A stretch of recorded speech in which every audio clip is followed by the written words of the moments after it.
So it's no longer a secret that we are being fed, we are being constantly breastfed with negative energy.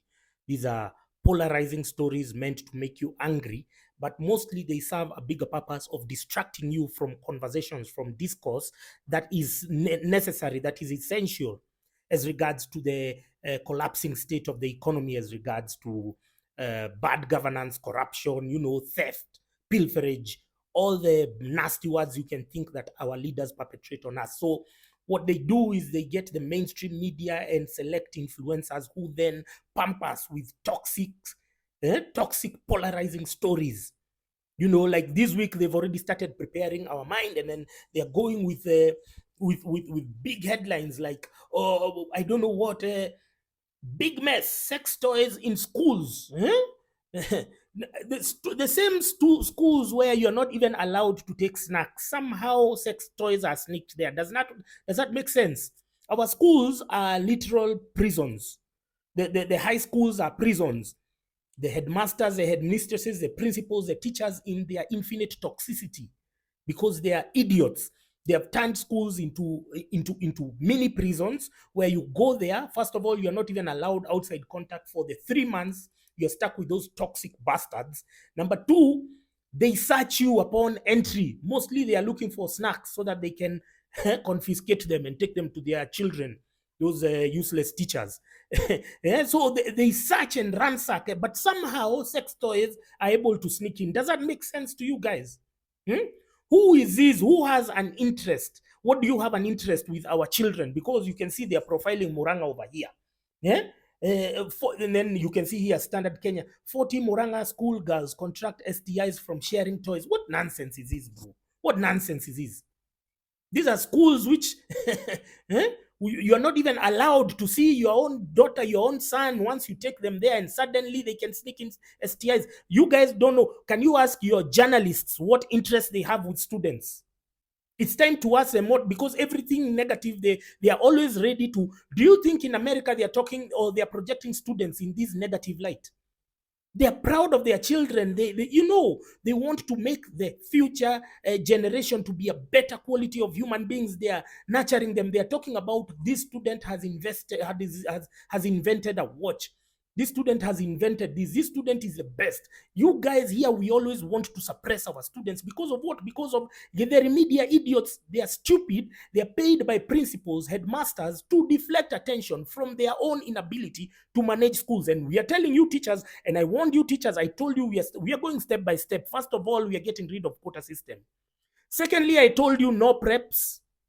9 to 3, teach the students. If they cannot get anything between there, that's a lost cause. Afterwards, you organize co-curricular activities depending on their interests.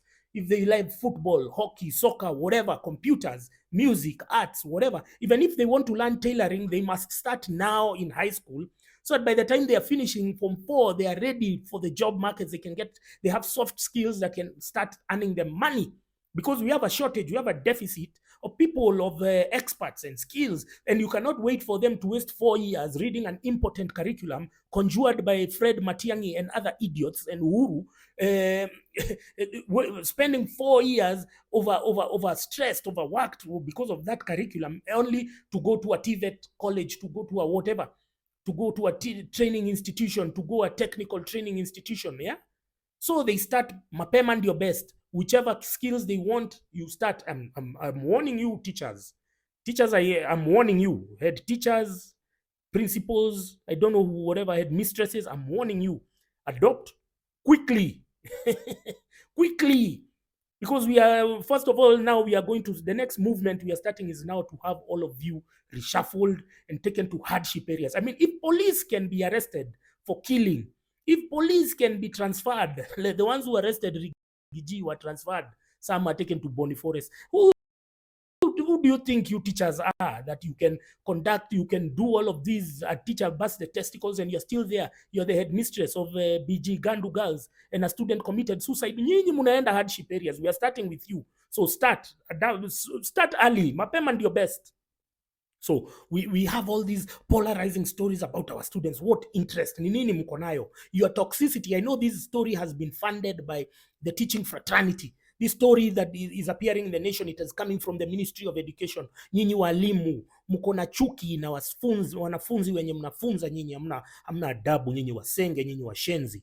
You teachers, mumetuchosha nyinyi. Your toxicity is too much. You're coming now to the newspapers because you're stealing money. You want to steal money. You're there. You want to kick students out of school. Hizo shule ni nyinyi mlijenga. You just went there the other day. Those students, those schools is us who built them. So nyinyi mnajikujisha hapo, mnajifanya wewe ndio mwenye shule. Kumbafu wewe. And then you can see this story was shared by a guy called Omwamba. Omwamba is a guy on Twitter. He gets the most toxic and polarizing stories, and then he shares them with dramatic caption and effect. We wonder, Omwamba, I'd like to ask, do you get paid for doing this? Do you get paid for spreading all your toxicity? Does it earn you money? Because the only way it would make sense if it earns you money. But if it doesn't, you're just a toxic bastard who needs help. You need to go to Madari, get a clinical psychiatrist there to help you. Because you can't be deriving joy from spreading negative energy, feeding us with negative energy. This is you're a useless bastard. There's another useless bastard. She's called Jambi Fever. She's on Twitter. Manze, because there is this image that Kenyans want to imagine about an Instagram person. You know, Instagram is a place for showing your social life and whatnot. So she fit that profile, and so they started projecting her. First of all, they spread a fake story that she died because cocaine ili explodia kwa tumbo. I mean, and then now the family had to come out with the actual medical records from Kuala Lumpur. And you know, Kuala Lumpur hospitals are not like Kenya, where you can forge things. That's a legit country. To show the cause of death, and she died out of a rare condition. Was it a cancer or something? That the family is being compelled to do that because Jambi Fever. And then Jambi Fever, Jambi Fever is such a propagator of fake news. I don't understand why you people still share her shit on WhatsApp groups. I don't understand. And I'm starting to see such characters, such whatever coming to TikTok. Because the other day I saw somebody sharing a video saying that Ruto was the one who was supervising, I don't know, a ship being blown up with cocaine. And that wasn't Ruto, that was Uhuru who was supervising a ship. We don't know the contents, but he did that against a court order.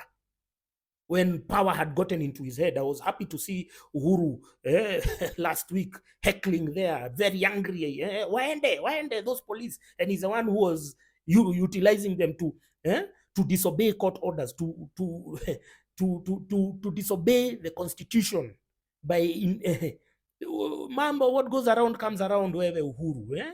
So this Jambi Fever chick, I don't know what should be done, because she should be arrested, first of all, because of this fake news. Second, this story, I then saw it in Nigerian with Nigerian bloggers. This guy is called #1 sexy DJ Baby Lynn.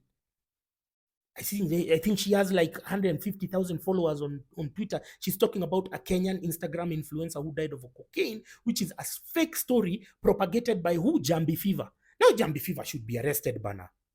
I don't know what the family is waiting for. You should be pressing charges for Jambi Fever, because why do we want to project Kenya in a negative light? Now, this whole story of Pastor, like this Pastor whatever, there's Ezekiel and this other guy of Kilifi.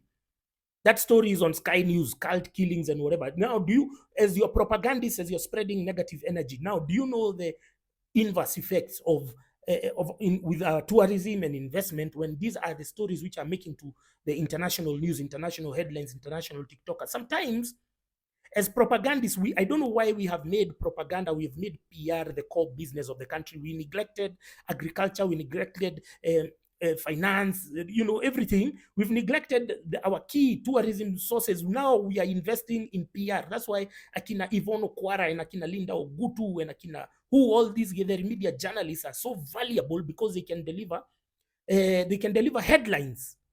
They can deliver headlines to distract the public. But what value, what cumulative effect, what long-term consequences are we going to inflict to our economy when we are propagating such negative stories, and we are using state-sponsored machinery to boost them, that they are getting to global level? What if we did it in the inverse? What if we we showcased our investments, our coffee, our tea, our curios. Why can't we use that same energy? Think, you retarded bastards in government and in media. Use your heads, don't use